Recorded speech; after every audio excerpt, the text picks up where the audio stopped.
Hi! మీ సాయి కొండల్ మరొకసారి మీ ముందుకు. చాలా రోజుల తర్వాత ఈ వీడియో చూసేవాళ్ళు చూసి నచ్చితే లైక్ చేయండి, సబ్స్క్రైబ్ చేయండి. ఈ రోజులలో చాలా వరకు అందరూ మంచే చేస్తుంటారు.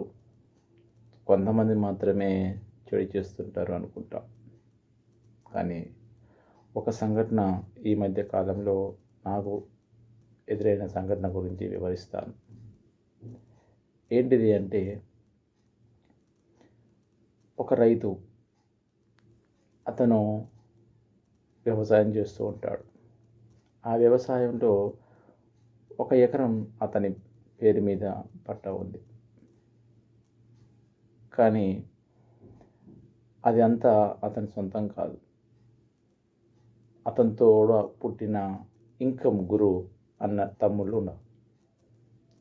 అయితే ఇది అందరి భాగాలు చేసుకున్నారు. 4 భాగాలు అయ్యాయి.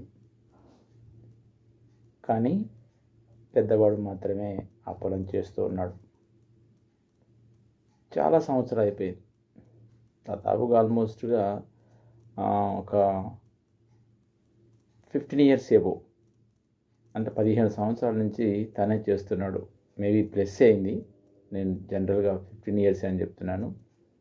ఈ 15 ఇయర్స్ నుంచి కూడా తను రావాల్సినవి, అంటే బ్యాంక్ ద్వారా కానీ, లోన్స్ ఉంటాయి కదా, లోన్స్, రైతు బంధు, ఇలా ప్రతిదీ లబ్ధి పొందుతూనే ఉన్నాడు. మరి మిగిలిన పంట పడినప్పుడల్లా వానాకాలం, యాసంగి 2 పంటలు పండుతూ ఉంటాయి. అవి మిగిలిన అంటే తమ్ముళ్ళకి ఇస్తూ ఉండాలి. అయితే మామూలుగా అడక్కముందే ఇవ్వాలి. కానీ తమ్ముళ్ళేమో అన్నని అడిగితే ఏమనుకుంటాడో అని ఒక భావన. సరే ఇచ్చినప్పుడు తీసుకుందాంలే అన్నట్లుగా వాళ్ళు. ఇదే మాదిరిగా తనేమో వాళ్ళు అడుగుతలేరు కదా, నిమ్మలంగా వచ్చులే అని వాళ్ళు. సరే ఇలా కాలం గడుస్తూ ఉంది. వానాకాలం మాత్రం రెగ్యులర్గా ఇస్తున్నారు. కానీ రెండో పంటకి ఏదైతే ఉందో, రెండో పంటకి ఇవ్వట్లేరు ఇప్పటి వరకు కూడా. అయితే వీళ్ళందరికీ కోపం వచ్చేసింది. ఎక్కడ కోపం వచ్చేసిందంటే, కుటుంబాలు కలుస్తలేవు. నలుగురికి పెళ్ళిళ్ళు అయిపోయాయి, నలుగురికి పిల్లలయ్యారు. ఎవరు పనిలో వాళ్ళు ఉన్నారు బిజీగా. ఏదన్నా పండగైనా తనేమో ఊళ్ళో ఉంటాడు కాబట్టి ఏది జరిగినా కూడా ఏం చేయాలి, ఇలా జరుగుతుంది, ఇలా జరుగుతుంది ఊళ్ళో అని చెప్పేసి పిలవాలి. కానీ అలాంటి మూమెంట్ ఎక్కడ కనపడతలేదు. వాళ్ళ కుటుంబం వీళ్ళ కుటుంబం కలిసేది లేదు. ఎక్కడన్నా కలిస్తే ఎక్కడో పెళ్ళిళ్ళకు, బంధువుల పెళ్ళిళ్ళ మధ్యలో హాయ్ అంటే హాయ్, బాయ్ అంటే బాయ్. అయినప్పటికీ ఏదో మనసులో ఫీలింగ్, మనసులో ఏముంటుంది, ఎవరికైనా మాట్లాడుకుంటూ ఉంటున్నారంటే తనకు తెలియకుండానే ఏదో ఈగో ఫీలింగ్ అన్న ఉండాలి, లేకపోతే తనను మోసం చేస్తున్నారు అన్న భావన ఉండాలి, లేకపోతే వాళ్ళే తినేస్తున్నారు మాకు ఇవ్వట్లేరు అన్న భావన అన్న ఉండాలి ఒకరినొకరికి. అటువైపు నుంచి కావచ్చు, అన్న వైపు నుంచి కావచ్చు, తమ్ముడు వైపు నుంచి కూడా కావచ్చు. ఇలా వీళ్ళిద్దరి మధ్య దూరాలు పెరుగుతూ వచ్చాయి. చివరికి ఈ మధ్యకాలంలో ఆ దూరం పెంచుకోలేక, సహించుకోలేక, వీళ్ళకు కూడా అవసరం ఉంటాయి కదా, ఎంత ప్రైవేట్ ఎంప్లాయీస్ అయినా ఏదో రకంగా ఒక లోన్ తీసుకోవాలనో, లేకపోతే నాకంటూ ఒక పట్ట ఉండాలి, అది ఎంతన్నా ఉండని అన్న భావంతో వెంటబడ్డారు. సస్సేమిరా అయితే చేయనన్నాడు. ఎందుకు చేయనన్నంటే దానికి ఒక కారణం ఉంది. మిగిలిన పొలాలు కూడా ఉన్నాయి కదా, వాటిని చేయండి ఫస్ట్, ఆ తర్వాత ఇచ్చేస్తా అన్నాడు. అయితే అందులో ఒక తమ్ముడు అన్నాడు, సరే అన్న చేస్తాం, కానీ అది పట్టా అయితే ఎవరి పేరు మీద తెలుసుగా, నీకు పెద్దవాడివి, నీకు అన్నీ తెలుసు. దాని గురించి ఆలోచించు ఫస్ట్ అంటే, అది ఆగిపోవడానికి గల కారణం మీరే కదా అని చెప్పేసి మళ్ళీ మాట మార్చేసి, ఊళ్ళో ఉన్నావు నువ్వు, అన్నీ నీకే తెలుస్తుంది, అప్పుడప్పుడు చెబుతూ ఉంటే ఏం జరుగుతుందో మాకు చెప్తూ ఉంటే, రండి ఇది చేసుకుందాం అది చేసుకుందాం అని చెప్తే మేము వచ్చేస్తాం కదా సెలవులు పెట్టేసి అన్న భావన వీళ్ళది. అతనిదేమో మీకు తెలియదా, మీరు చదువుకున్నారు కదా, ఆ మాత్రం తెలియలేదా అని ఆయన సైడ్ నుంచి. ఈ 2 వర్షన్‌తోని చాలా సంవత్సరాల నుంచి ఆ బంధాలు కలవకుండా దూరం అవుతూ వస్తూ ఉన్నాయి. చివరి క్షణంలో ఇక అసలు ఏంటి విషయం తెలుసుకుందాం అని చెప్పేసి ఇద్దరు పెద్ద మనుషులను పిలిపించి, అందులో ఒకతనుండి మీరుండాలక్కడ, మీరు చెప్తే వింటరు, ఎందుకు వినరు అని చెప్పేసి తనను పిలిపించి కూర్చోబెట్టి మాట్లాడిపిస్తే అక్కడ తేలింది ఏంటంటే ఇదే సేమ్ పంట సరిగ్గా వస్తలేదు. రెండోది, మిగిలిన పొలాలు ఉన్నాయి కదా, అవి నాకు ఇస్తే నా పేరు మీద చేస్తే ఆ తర్వాత మీకు చేస్తా అనే వాదన వినిపించింది. సరే, దాన్ని పక్కా పెట్టేస్తే మరి ఇన్ని రోజులు కౌలు ఇవ్వలేదు కదా, రైతు బంధు తీసుకుంటున్నావు కదా, మరి ఇలాంటివి ఏంటి అంటే దానికి సమాధానం లేదు. సరే, ఇప్పటికైనా ఇవ్వాల్సిందే అని అంటే అక్కడ ఉన్న పెద్ద మనుషులు ఇద్దరు అలా ఎలా ఇస్తారు, ఒక్కసారి అంతా మీదేస్తే ఎలా అని చెప్పారు.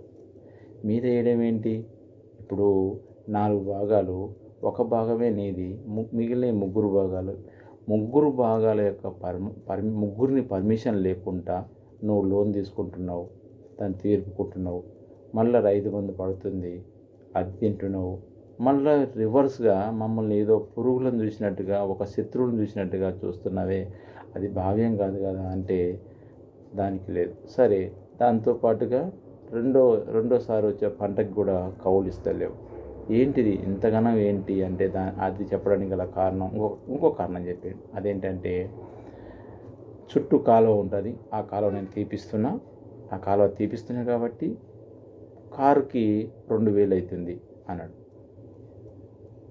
2000 పైచి అవుతుంది కాబట్టి అది చేపిస్తున్నా కాబట్టి మేము మీకు ఇవ్వలేము. మరి ఎప్పుడైనా చెప్పావా అంటే మీరు ఎప్పుడైనా అడిగారా నన్ను తను.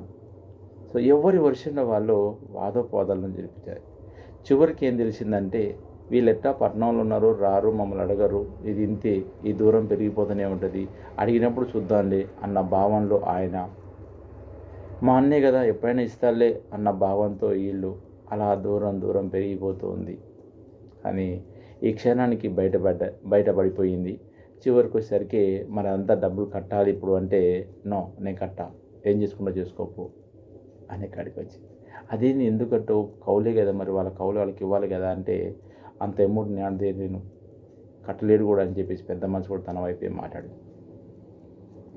సరే కౌలు అంటే అయిపోయింది, మరి రైతు బంధు అది పుణ్యానికి వచ్చేదిగా, మీ వల్ల అయితే మీ చేతులకి ఇచ్చేది కాదు కదా, మరి దానికి ఏం చేద్దామన్నా.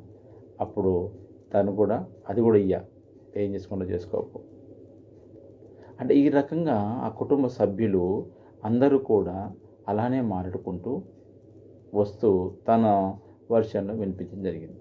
నేనైతే ఇక వాళ్ళకేం చెప్పాలో అర్థం కాలేదన్నమాట.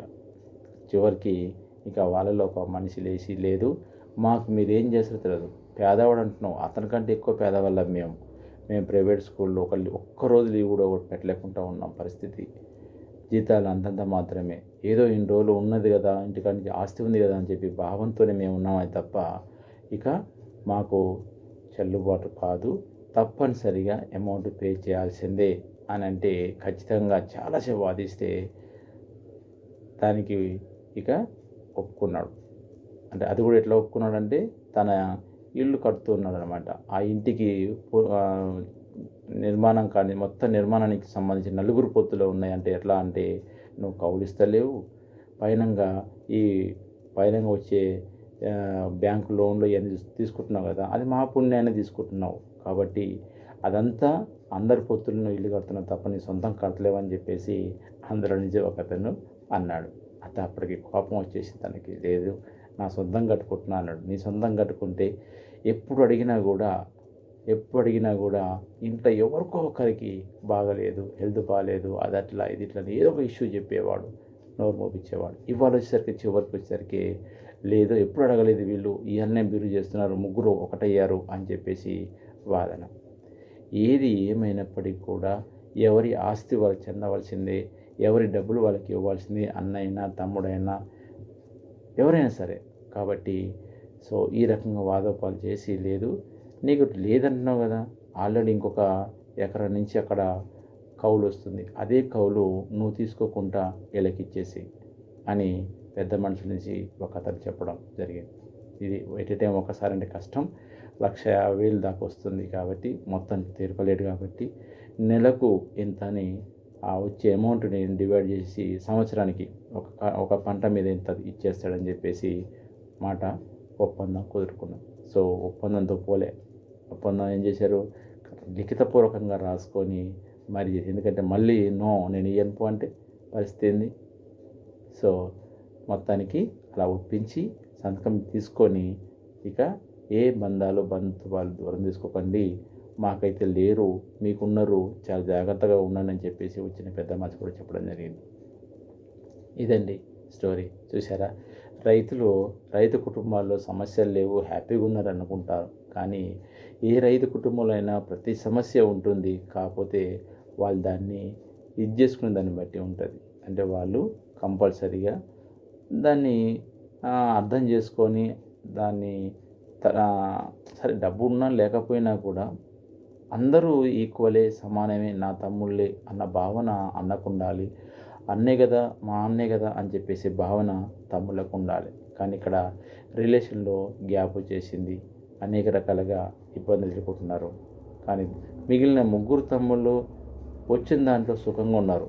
కానీ ఆ అన్న మాత్రం అంత చేసుకుంటున్నా ఏ మాత్రం హ్యాపీగా లేడు. ఎప్పుడు ఏదో ఒక సమస్య, ఎప్పుడు ఒకటే సమస్య. సో ఈ సమస్య ఎందుకు వస్తుంది అంటే మనం ఎప్పుడైనా మన సొంతంగా తింటే ఎలాంటి సమస్య ఉండదండి. వేరే వాళ్ళు ఎప్పుడైతే అనేక రకాలుగా తీసుకొని తింటుంటామో ఏదో రకంగా మనకి ఇబ్బంది చేస్తూనే ఉంటుంది. కాబట్టి దయచేసి మిత్రులారా, మీరు కూడా ఇలాంటి సమస్యతో ఉన్నట్లయితే మనం ప్రైవేటు దాంట్లో చేస్తున్నారు, ఆ ప్రైవేటు వాళ్ళు ఇలా చేసుకుంటున్నారు, అలా దోసుకుంటున్నారు అంటుంటారు. కానీ మన ఇంటి వాళ్ళే మనల్ని మోసం చేస్తూ బతకాలని ప్లాన్ చేస్తుంటారు. జాగ్రత్త, ఎవరు మోసం చేసినా వాళ్ళకే అది కొట్టుకుంటుంది. మంచి చేస్తే ఎప్పుడు మంచి జరుగుతుంది. కాబట్టి ప్రతి ఒక్కరు కూడా చాలా జాగ్రత్తగా నేను చెప్పిన విషయాలు గుర్తుపెట్టుకుంటారని నా మనస్ఫూర్తిగా నేను చెప్తాను. ఇలాంటి సమస్య ఎవరికి రావద్దు అన్న భావనే నేను ఈ వీడియో చేయడం జరిగింది. సో ఏదైనా సమస్యకి పరిష్కారం మాటలు తప్ప యుద్ధం కాదు, కొట్టుకోవడం కాదు. ఓపిక ఉండాలి పెద్దవానికి, ప్లస్ చిన్నవాళ్ళకు కూడా. చిన్నవాళ్ళని ఒప్పించే సత్తా కూడా పెద్దవాళ్ళకు ఉండాలి. అది లేకపోతే ఏది కూడా ముందుకు పోదు. సో జై హింద్, మీ సాయి కొండల్. మళ్ళీ కలుద్దాం మరొక వీడియోలో.